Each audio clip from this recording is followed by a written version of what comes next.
So we are continuing with our discussion on master slave flip-flop. Okay. So what was the problem with the previous JK flip-flop? When both J and K are 1 1 and clock is high, then our output is uncontrollably changing. So that is the race around condition or racing issue in JK flip-flop. And what happens when the clock is high? Multiple times the output will get toggled.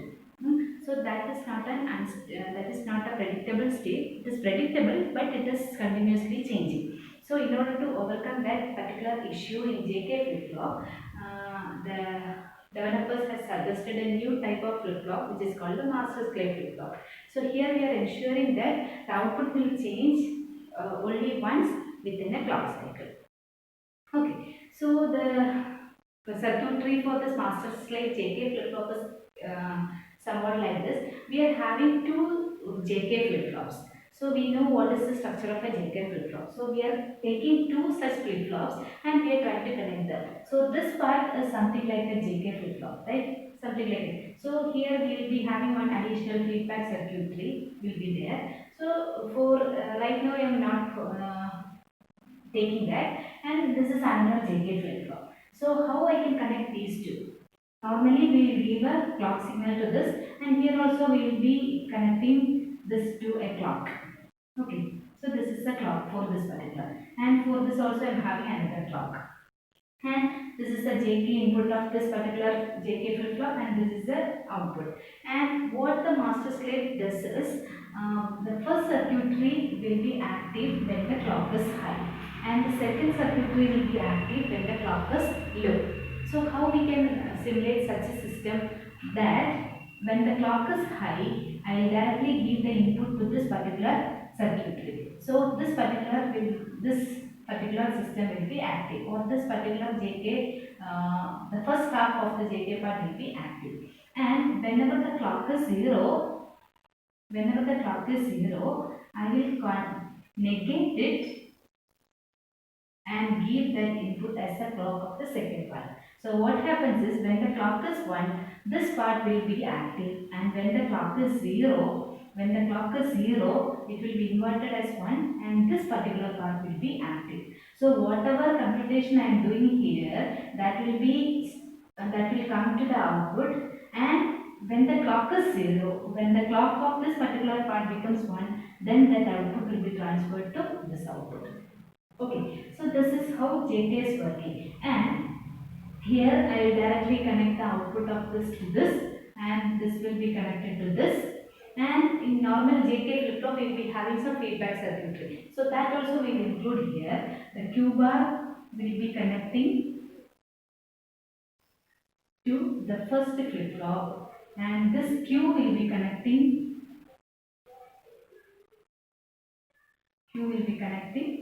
to this also. Okay, so this is the JK flip flop, and so master slave JK flip flop. So we can see that this particular part will act as the master, and this part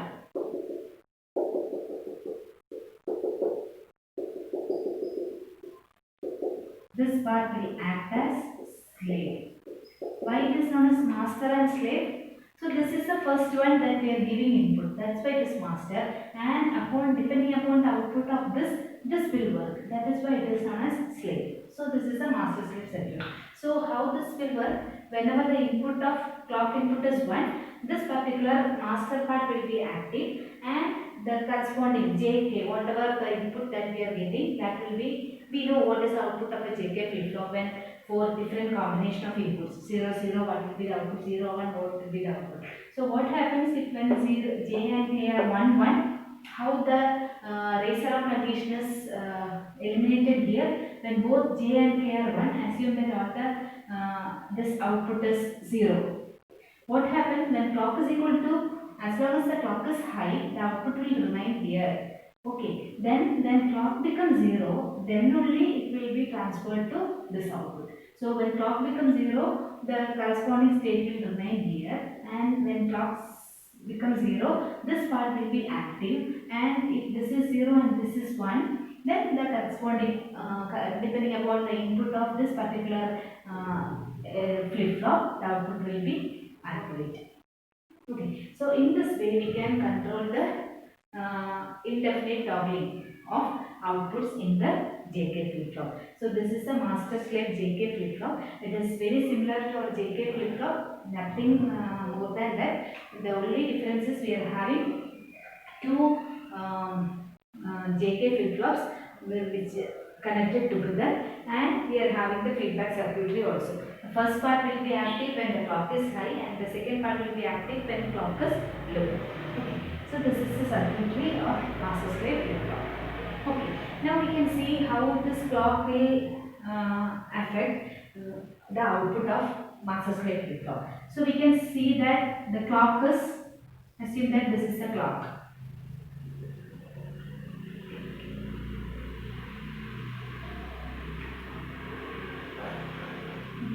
So let us assume that this is a clock. Okay. So this is the clock. So clock, this is 0 and this is 1. Okay. So when the master output will be active, master output will be active when clock is high. Right? When clock is high, master output will be active. So master output will be active when the clock is high. So it will remain in that state until it becomes the next high. So until this position, the particular output will stay. So this is the master output. Master output. So when the clock is high, the corresponding master output will get activated, and it will remain in that state until it, the next high clock comes. Okay, then it will go to some state, and when the next high comes, again it will get activated. So this is how the master output. It is not like the master output will be 1 and 0, not like that. At what times the master output will get triggered, that is what it is shown here. So when the clock is high, it will get triggered, and it will remain in that state until the next clock comes high. Okay, so this is the case with master output. Then what about slave output? When it will get triggered? In the slave output, it will get triggered when clock is 0. So when this clock will be 0, clock will be 0 here. Okay, so clock will be 0 here. So slave output will get activated when the clock is 0, and it will remain in that state until clock 0 comes in the next instant. So until clock 0 comes, it will remain in that state. Then after it will remain. Then when the next clock 0 comes, again it will get triggered. So this is how the clock and master output is working in case of master slave flip-flop. So that is all about master slave. Now we will deal with what is a T flip-flop. So in case of T flip-flop, this master slave I can summarize like this. We are having a JK flip-flop. This is J and then this is K. This is the clock input. Our clock input. This is a master flip-flop. Then we are having a slave flip-flop. This is slave flip-flop. The output of master Q and Q bar is given here. Or output of master is given here. Here we are getting Q and Q bar. Okay. So here also we are having a clock. So what is the clock that you are giving? The negation of this, or we are complementing this clock, and that will be given here. Okay. So this is a simple diagram of a master slave flip-flop. It's a simple diagram for a master slave flip-flop. We are having master part with the J and K as input. Then we are having a clock. This part will be high only when the clock is active, and this is a slave flip-flop. and slave flip-flop will be active when the clock is low, and we are getting the Q and Q bar output.